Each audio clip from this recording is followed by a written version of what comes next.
ဒီဗီဒီယိုလေးကိုကြည့်ပြီးတော့တာနဲ့ကိုပိုင် vlog အတူလေးတွေမိမိတို့ရဲ့ကိုပိုင်စီးပွားရေးလုပ်ငန်းတွေအတွက်ကြော်ညာအသေးလေးတွေနဲ့ကိုပိုင်ဗီဒီယိုသင်ခန်းစာလေးတွေကိုလုပ်တက်သွားမှာပဲဖြစ်ပါတယ်ကျွန်တော်ဒီဗီဒီယိုလေးမှာ Canva Video Editing ကိုသုံးပြီးရတဲ့ step by step တစ်ဆင့်ချင်းစီကျွန်တော်ရှင်းပြပေးသွားမယ်အတွက်ကြောင့်မလို့ဗီဒီယိုလေးကိုအဆုံးထိကြည့်ရှုပေးကြဖို့တိုက်တွန်းလိုက်ပါရနော်ကျွန်တော်ဒီဗီဒီယိုလေးကို iPhone 7 လေးနဲ့ပဲကျွန်တော်ရိုက်ထားတာပဲဖြစ်ပါတယ်ရိုက်ပြီးသွားတဲ့ဗီဒီယိုတွေအားလုံးကိုကျွန်တော်ဖုန်းထဲကနေပြီးတော့ကွန်ပျူတာထဲကိုထည့်လိုက်တယ်ကွန်ပျူတာထဲကနေပြီးတော့မှကျွန်တော်ဒီ Canva ပေါ်ကိုထည့်လိုက်တာပဲဖြစ်ပါတယ်ဒါကတော့ Canva home page ဖြစ်ပါတယ် account ဘယ်လိုဖွင့်ရတယ်ဒီထိဘယ်လိုသွားရဲဆိုတော့ကျွန်တော်ရဲ့အရင်ဗီဒီယိုတွေမှာသွားပြီးတော့လေ့လာကြည့်လို့ရပါတယ်အဲ့တော့ဒီအရင်ဆုံးကျွန်တော်ဗီဒီယိုလုပ်မယ်ဆိုတဲ့အခါကျတော့ create a design ဆိုတာလေးကိုနှိပ်လိုက်မယ်ကျွန်တော်တို့ကဗီဒီယိုဖြစ်တဲ့အတွက်ဒီမှာဗီဒီယိုဆိုတာလေးကိုရွေးလိုက်ပါမယ်အဲဗီဒီယိုဆိုတာလေးကိုနှိပ်လိုက်ပြီဆိုတော့နောက်ထပ် tab တစ်ခုကိုရောက်သွားမှာပဲဖြစ်ပါတယ်ဒီကောင်လေးကသူ့ရဲ့ canvas လို့ခေါ်တယ်ပေါ့နော်ဒီအောက်ကဒီကောင်လေးတွေကတော့ video timeline လို့ခေါ်တယ်ဒီဗီဒီယိုကျွန်တော်နာမည်လေးပေးလိုက်မယ်ဗျာ Canva video editing ဆိုပြီးကျွန်တော်တို့ပေးလိုက်ပြီပေးပြီးဆိုတော့ကျွန်တော်တို့အရင်ဆုံးဘာလုပ်ရမလဲဆိုတော့ကိုဖြတ်မဲ့ဗီဒီယိုတွေကိုကျွန်တော်တင်ရမယ်အဲ့တော့ဒီမှာ upload ဆိုတဲ့နေရာလေးရှိတယ်upload ဆိုတဲ့နေရာလေးကိုသွားပြီးရနဲ့ upload file ဆိုတာလေးကိုကျွန်တော်နှိပ်လိုက်မယ်ကိုတင်မဲ့ဗီဒီယိုဒီမှာရွေးလိုက်မယ်ရွေးပြီးရနဲ့ကျွန်တော်တို့တင်လိုက်ရမယ်ဘာမှလုပ်စရာမလိုဘူးအဲ့တော့ဗီဒီယိုတင်လိုက်ပြီဆိုတော့ဒီမှာဒီလိုသွေးတန်းလေးဒီပေါ်လာနိုင်မယ်အဲ့ဒီသွေးတန်းလေးပြည့်သွားပြီဆိုတော့ ਨੇ ဒီဗီဒီယိုကရောက်သွားမှာပဲဖြစ်ပါတယ်ဟုတ်ပြီဒါဆိုလို့ရှိရင်တော့ဗီဒီယိုလေးကရောက်သွားပြီအဲ့တော့ကျွန်တော်တို့ဒီဗီဒီယိုလေးကိုကျွန်တော်စပြီးတော့သုံးမယ်ဥပမာဆိုပါစို့ကျွန်တော်ကနေပြီးတော့မှဒီမှာဒီဗီဒီယိုလေးကိုဖြည့်ပြီးရနဲ့ဒီပေါ်ကိုဒီလိုလေးဆွဲလိုက်မယ်ပြီးရနဲ့ဒီကောင်လေးဒီလိုလေးချိန်လိုက်လို့ရပါတယ်ဟုတ်ပြီအဲ့တော့ကျွန်တော်ဗီဒီယိုဒီမှာထည့်ပြီးသွားပြီဆိုတာနဲ့ဒီအောက်မှာဒါဒီအောက်ကတွေ့ရတဲ့ဟာလေးကတော့ကျွန်တော် timeline လို့ခေါ်ပါတယ်ဒီမှာကျွန်တော်တို့ဒီလိုလေးရွှေ့ပြီးတော့ကြည့်လို့ရတယ်ဒါဒီဗီဒီယိုရဲ့အရှေ့ပေါ့နော်ကျွန်တော်တို့နည်းနည်းလေးကြီးနေရဆိုတော့ကြီးလို့ရှိရင်ဒီမှာဒီအောက်မှာတွေ့လိမ့်မယ်ဒီ site လေးနဲ့ကျွန်တော်တို့ဒီလိုအသေးလို့ရမယ်သို့မဟုတ်ဒီလိုလေးကြီးလို့ရမှာဒါကိုယ့်ရဲ့ laptop screen size ပေါ်မှာ move ပြီးအမျိုးမျိုး adjust လုပ်လို့ရတယ်ဟုတ်ပြီအဲ့တော့ကျွန်တော်ဒီဗီဒီယိုရဲ့အစကိုသွားခြင်းနဲ့ဆိုရင်ဒီ timeline ကိုသွားမယ်သွားပြီးဆိုတော့ ਨੇ ဒီကောင်ကိုအစထိပြန်သွားလိုက်မယ်ဟုတ်ပြီအဲ့တော့ကျွန်တော်ဒီမှာ play ကိုနှိပ်လိုက်မယ်ဒါဆိုလို့ရှိရင်ဒီမှာမဲမဲကြီးဖြစ်နေတယ်ပေါ့နော်ဟိုဒီဟာတွေကကျွန်တော်မလိုအပ်ဘူးပေါ့နော်ဟိုဆိုမလိုအပ်တဲ့နေရာလေးကျွန်တော်ဒီနေရာလေးကိုစကြည့်အောင်ဒီနေ့ဗီဒီယိုမှာတော့ကြောင်မွေးတော့မယ်ဆိုလို့ရှိရင်တိထားမယ်အချက်၅ချက်ကိုဒီနေ့ဗီဒီယိုမှာတော့ဟုတ်ပြီအဲ့တော့ကျွန်တော်ဒီကနေစမယ် right click ထောက်လိုက်ပြီဆိုတော့ဒီမှာ split page ဆိုတာလေးရှိရဲသူနှစ်ချက်ဖြတ်လိုက်မယ်တဲ့ဟုတ်ပြီအဲ့တော့ဒီမှာကျွန်တော်တို့ဒီကောင်ကမလိုတော့ဘူးဆိုတော့အတွက်ဒါလေးကို select မှတ်ပြန်နဲ့ delete နှိပ်လိုက်ရမှာပဲဟုတ်ပြီပြန်ပြီး play ကြည့်အောင် play head လေးကိုဒီအစထိကိုပြန်ပြီးတော့ဆွဲလာပေးပါဟုတ်ပြီဆွဲလာမယ်ဆွဲလာပြီးပြီဆိုတာနဲ့ဒီနေ့ဗီဒီယိုမှာတော့ကြောင်မွေးတော့မယ်ဆိုရင်တည်ထားမယ်အချက်၅ချက်ကိုရှင်းပြပေးသွားမှာပဲဖြစ်ပါတယ်ဒါဆိုရင်တော့ okay တယ်ဟုတ်ပြီအဲ့တော့ကျွန်တော်တို့မလိုတဲ့အပိုင်းလေးတွေကိုကြည့်ပြရနဲ့ဖြတ်ပါမယ်အရင်ဆုံးကျွန်တော်တို့ဒါလေးကိုရှင်းသွားအောင်လို့ဒီကောင်လေးကိုဒီဘက်ဘေးကိုကတ်လိုက်လို့ရတယ်ဗျာဒီလိုလေးကတ်လိုက်မယ်ဒါဆိုလို့ရှိရင်တော့ဒီရရှင်းရှင်းလင်းလင်းမြင်ရမှာပဲဖြစ်ပါတယ်အဲ့တော့ဆိုတော့ကျွန်တော်တို့မလိုတဲ့အပိုင်းတွေတစ်ခါတည်းအကုန်လုံးလိုက်ကြည့်မယ်ကြည့်ပြန်ပြီးတော့လိုက်ဖြတ်လိုက်ပါမယ်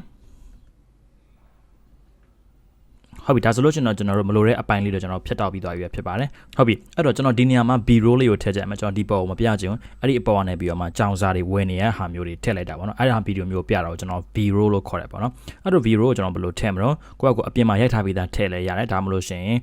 ်ဒီမရှိလို့ရှင်တော့ကျွန်တော်ဒီမှာဒီ Canva ထဲမှာကျွန်တော်ဘာရှိမလဲပေါ့နော် Canva ကိုကျွန်တော်ဒီဘက်တောင်းအောင်သွားလိုက်မယ်သွားပြီးရင်ဒီဘက်မှာကျွန်တော်ဗီဒီယိုဆိုတာလေးတွေ့လိုက်မယ်ဗျဒါလေးကိုချက်နှိပ်လိုက်နှိပ်ပြီးဆိုတော့ဒီမှာရေးရမှာကတော့ဒီမှာ cats food buying ပေါ့နော်ဒီကောင်လေးဆိုတော့မစိုးဘူးပြအဲ့တော့ကျွန်တော်ဒီကောင်လေးကိုရွေးလိုက်မယ်ဟုတ်ပြီတော့တခုရှိတာကအဲ့လိုနှိပ်လိုက်ပြီဆိုတာနဲ့ဒီကောင်ကဒီအပေါ်မှာပေါ်သွားမှာပဲဖြစ်ပါတယ်ကျွန်တော်တို့အရင်ဒီတကယ် professional software လို့ကျွန်တော်တို့ဒီမှာကျတော့ဒီ layer နဲ့မသွားဘူးပေါ့နော်အဲ့ဒါလေးတခုတော့သတိထားဖို့လိုမယ်ဟုတ်ပြီဒါလေးကိုလည်းကျွန်တော်ဘယ်လိုလုပ်လို့ရမှာကျွန်တော်ပြပေးမယ်အဲ့တော့ကျွန်တော်ဒီမှာအရင်ဆုံးဒီဗီဒီယိုကျွန်တော်အရင်ဆုံး play ကြည့်လိုက်မယ်အခုဆိုလို့ရှိရင်ဒေါ်လာဈေးပါဈေးရတာအကုန်လုံးကဈေးကြီးနေတဲ့ခါကျတော့တလောက်ကိုတသိန်းနီးပါတော့ကုန်မယ်โอเคအဲ့ဒါဆိုရင်ဟုတ်ပြီဆိုရင်ကျွန်တော်ဒီကောင်ကိုအပြည့်ထားလိုက်လဲရတယ်ဗျာဒီလိုလေးအပြည့်ထားလိုက်လဲရတယ်ဟုတ်ပြီပြန်ဖွင့်ကြည့်မယ်ဘိုးတွေကုန်မယ်အခုဆိုလို့ရှိရင်ဒေါ်လာဈေးပါဈေးရတာအကုန်လုံးကဈေးကြီးနေတဲ့ခါကျတော့ဟုတ်ပြီဒါမှမဟုတ်ရှင်ဒီကောင်အပြည့်မထားခြင်းဆိုလို့ရှိရင်ဒီဘက်တောင်းလေးမှာအဲ့လိုအသေးလေးပေါ့ဗျာဒီလိုလေးpicture in picture ပုံစံမျိုးလေးဒီလိုလေးထားလိုက်လို့လဲရပါတယ်ဟုတ်ပြီဒါကတော့ကိုစိတ်ကြိုက်ပေါ့နော်ကိုသဘောကျလို့လုပ်လို့ရအခုကျွန်တော်နောက်တဲ့ဗီဒီယိုလေးတစ်ခုတော့ကျွန်တော်ထပ်ပြီးတော့ထည့်ပြပေးပါမယ်ကြောင်နှစ်ကောင်ချနေတဲ့ဟာမျိုးကျွန်တော်ထည့်လို့ရမှာဗျာအဲ့တော့cats fighting ပေါ့ချပြီလားဒီမှာတွေ့ပြီ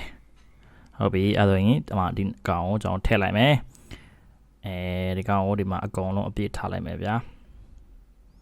ဆိုရင်ဒါလေးကိုပြန်ပြီးတော့ဖွင့်ကြည့်ပါဗျာခါလေးမှာတို့ရန်ဖြစ်တဲ့ခါကြလို့ရှိရင်လည်းကိုယ်ပြေးလေအောင်ဖြည့်ရှင်းပေးရမယ့်ခါမျိုးတွေလည်းရှိမယ်အဲ့ဒါပြီးနောက်တစ်ခုကျွန်တော်ဗာဆက်ပြီးတော့လုပ်လို့ရမယ်ဆိုတော့နောက်တစ်ခုကျွန်တော်တိုက်တဲ့ခေါင်းစဉ်လေးတွေထည့်မှာပေါ့ဗျာဥပမာဆိုတော့ကျွန်တော်ဒီရှေ့ကိုပြန်လာကြည့်မယ်ကျွန်တော်ရဲ့ဒီမှာနာမည်လေးထိုးမယ်ပေါ့နော်နာမည်ထိုးမယ်ဆိုလို့ရှိရင်ကျွန်တော်ဒီမှာ text ဆိုတာလေးဒီဘက်ချမ်းမှာရှိလိမ့်မယ်ဒီ text လေးကိုနှိပ်လိုက်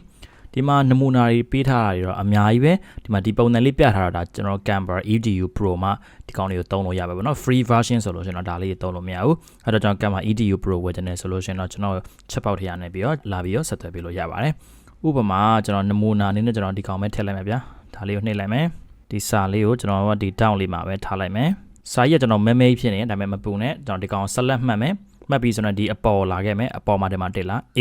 text color ဆိုတာလေးတွေ့လိုက်မယ်ဒါလေးကိုနှိပ်လိုက်မယ်နေပြန်တော့အဝါရောင်လေးပြောင်းကြည့်လိုက်မယ်ဗျာဟုတ်ပြီဆိုတော့အဝါရောင်လေးပြောင်းထားမယ်အဲ့ဒီအနောက်ကနေပို့ပြီးထင်းတော့ကျွန်တော် background လေးခံလို့ရတယ်ဘယ်လိုလုပ်ရမလဲဆိုတော့ကျွန်တော် element လေးကိုသွားမယ် element မှာ square ဆိုရိုက်ထည့်လိုက်ပါဟုတ်ပြီအဲ့တော့ကျွန်တော်ဒီကောင်လေးကိုထည့်လိုက်မယ်ဗျာ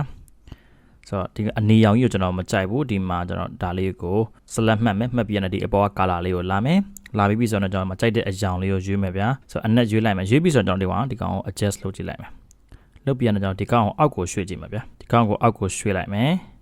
ရွှေ့ပြီးဆိုတော့သူတို့ဒီထိအဆုံးထိဆွဲလိုက်မယ်ဒါဆိုလို့ရှိရင်တော့ကျွန်တော်စာလေးကပို့ပြီးတော့ပေါ်သွားမှာပဲဖြစ်ပါတယ်အဲ့ဒီကောင်ကျွန်တော်ဒီစာလေးကိုကျွန်တော်ဆက်လက်မှတ်လိုက်မှာမှတ်ပြီးဆိုတော့ animate ဆိုတာလေးရှိတယ်ဗျ animate လေးကိုနှိပ်လိုက်မှာဟုတ်ပြီကျွန်တော်ဒီစာလေးကိုကျွန်တော်ဘယ်လိုပေါ်လာစေချင်လဲပေါ့ဒီလိုပဲပေါ်လာမှာလားဒါမျိုးလေးပေါ်ချင်တာလားဒါမှမဟုတ်ရှင် wipe ဟုတ်ပြီဒီကောင်လေးသဘောကျတော့ဒါလေးကိုရွေးလိုက်မယ်ဟုတ်ပြီအဲ့တော့ကျွန်တော်ဗီဒီယိုနှစ်ခုကြာမှာကျွန်တော် transition လေးထည့်မယ်ပေါ့ဗျာအဲ့တော့ကျွန်တော်ဒီဗီဒီယိုနှစ်ခုကြာတဲ့ကိုလာလိုက်မယ်ဒီကာစာလေးကိုထည့်လိုက်ပြီးကျွန်တော် automatic လေးချားသွားလိမ့်မယ်ဗျဟုတ်ပြီဒီအောက်လေးကိုကျွန်တော်တို့ဒီအောက်မှာ add transition ဆိုတာလေးတွေ့လိမ့်မယ်ဒါလေးကိုတစ်ချက်နှိပ်လိုက်ပြီးကျွန်တော်ဒီဘက်မှာပေါ်လာလိမ့်မယ်နမူနာလေးကြည့်လို့ရတယ်ဟုတ်ပြီဟုတ်ပြီအဲ့တော့လောကျွန်တော်ဒီမှာ flow ကိုပဲကျွန်တော်ရွေးလိုက်မယ်ဗျဟုတ်ပြီအဲ့တော့ကျွန်တော်တစ်ချက်လောက်နမူနာကြည့်ရအောင်နမူနာကြည့်မှကျွန်တော်ရှင်းပါတယ်ဒီကာစာလေးကိုဒီဘက်ထိလာခဲ့လာပြန်တော့ကျွန်တော် play ကြည့်လိုက်မယ်ပထမတစ်ချက်ကတော့အစာဘိုးတွေကုန်မယ်ဟုတ်ပြီเนาะဒါကတော့အကြမ်းမြင့်ကျွန်တော်ပြပြအောင်เนาะလုံးဝတော့ perfect တော့မဟုတ်ဘူးဒါပေမဲ့တချေကန်သဘောတရားကိုတော့တည်သွားမှာပဲဖြစ်ပါတယ်ဒီဗီဒီယိုလေးကိုကျွန်တော်မြန်တာနှိမ့်တာလုပ်လို့ရသေးတယ်ဗျဥပမာဒီမှာကြောင်းနှစ်ကောင်ချနေပေါ့ဗျဟုတ်ပြီအဲ့တော့ကျွန်တော်ဒီကြောင်းနှစ်ကောင်ချတာကိုကျွန်တော်နည်းနည်းလေးမြန်လိုက်မှာဗျဗီဒီယိုလေးကိုကျွန်တော် select မှတ်လိုက်မှတ်ပြီးတော့ဒီမှာ playback ဆိုတာလေးရှိရဗျဒါလေးကိုနှိမ့်လိုက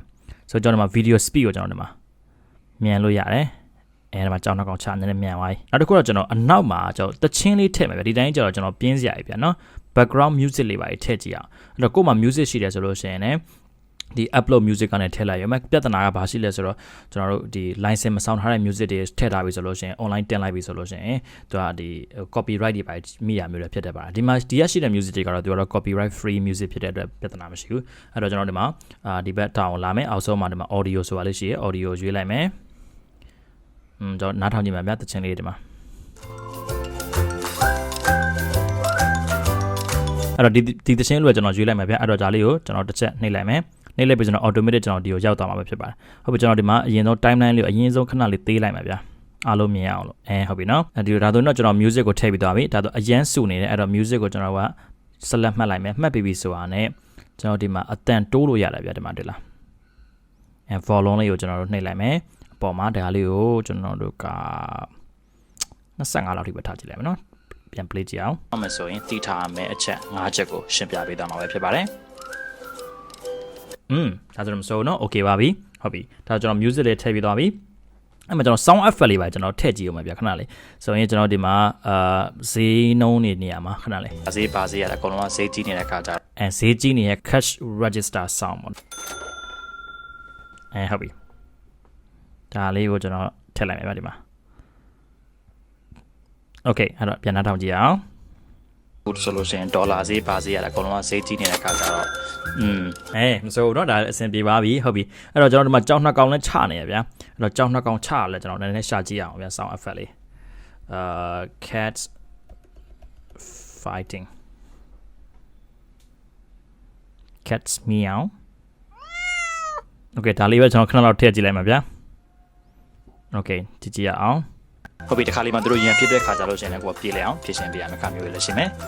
ဟုတ်ပြီစွန်းတော့မစိုးပါဘူးเนาะကျွန်တော်ဒါကတော့အကြမ်းမြင့်လေးပါဗျာဟုတ်ပြီအဲ့တော့ဒီအောင်လေးအားလုံးပြီးသွားပြီကျွန်တော်အားလုံး okay ပါပြီဆိုရင်ကျွန်တော်တို့ဒီဗီဒီယိုကိုကျွန်တော် color correction လုပ်လို့ရမှာဗျာဥပမာဒီ canvas ကရှိတဲ့ဗီဒီယိုလေးကိုနှိပ်လိုက်မယ်နှိပ်ပြီးဆိုတော့ဒီမှာ edit video ဆိုတာလေးရှိရဗျာဒါလေးကိုနှိပ်လိုက်မယ်နှိပ်ပြီးပြီဆိုတာနဲ့ကျွန်တော်ဒီမှာ filter လေးတွေထည့်လို့ရတယ်ဗျာဒီမှာ မျိုးစုံမှာနော်ဒီမှာဒါလေးကိုကြည့်ကြည့်ရအောင်အဲဒါဆိုတော့ကျွန်တော်ရဲ့ဒီမှာဗီဒီယိုမှာ color လေးဒီမှာပြောင်းသွားပြီပေါ့နော် solar epic ဟုတ်ပြီဒီ epic လေးပဲထားကြည့်လိုက်မယ်နော်ဟုတ်ပြီအဲဒါဆိုတော့ကျွန်တော်ဒီကောင် color ပြောင်းသွားပြီပဲဖြစ်ပါတယ်ဟုတ်ပြီအဲ့လိုနဲ့ကျွန်တော် color grading ကိုလည်းအဲ့လိုပုံစံမျိုးနဲ့ကျွန်တော်တို့ချိန်လို့ရတယ်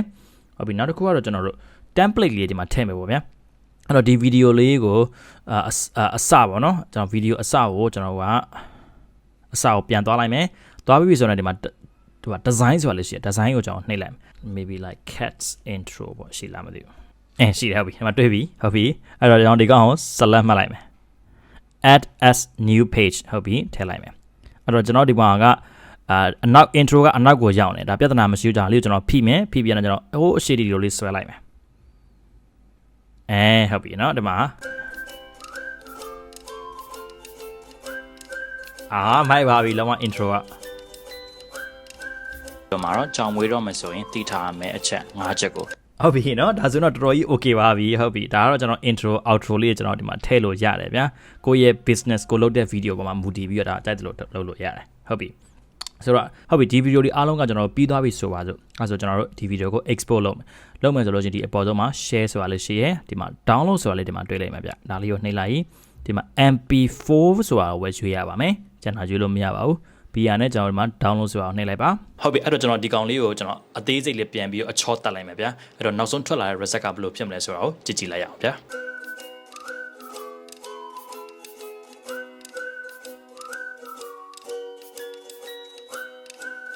ဒီနေ့ဗီဒီယိုမှာတော့ကြောင်မွေးတော့မယ်ဆိုရင်တည်ထားရမယ့်အချက်5ချက်ကိုရှင်းပြပေးသွားမှာပဲဖြစ်ပါတယ်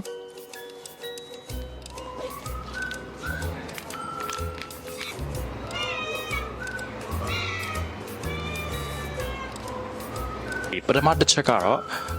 အစာဘိုးတွေကုန်မယ်တစ်လကို3သိန်းနီးပါးတော့ကုန်မယ်နောက်တစ်ခုကတော့သူတို့ဒီအီကျုံမယ်ဒီနေ့ကို၄-၅ကောက်တော့ရှိမယ်ဗျတကူကတော့သူတို့အဲဆိုဖာတွေအိမ်မှာမထားတာကောင်းတယ်ဘာလို့ဆိုဖာတွေသူတို့အကုန်လုံးကုတ်တာဆိုတော့တစ်ချက်မှမနာဘူးပေါ့နော်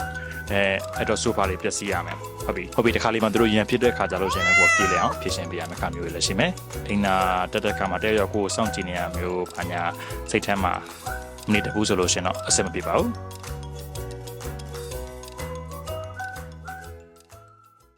ဟုတ်ပြီဒီ video editing ကတော့ professionally တော့မဟုတ်ဘူးဒါပေမဲ့ကျွန်တော်တို့အခြေခံအကြမ်းမြင်လေးကိုတော့လုပ်တတ်သွားမှာပဲဖြစ်ပါတယ်အဲ့တော့ Canva အကောင့်မဖွင့်ရသေးဘူးမဖွင့်တတ်သေးဘူးဆိုလို့ရှိရင်တော့ဒီ Canva အခြေခံအသုံးပြုမျိုးရှင်းပြပေးထားတဲ့ဒီ video လေးကလည်းမိတ်ဆွေတို့အတွက်အသုံးတည့်စေမှာပဲဖြစ်ပါတယ်အားလုံးနောက်ထပ် video မှာပြန်ဆုံကြမယ်နော် bye bye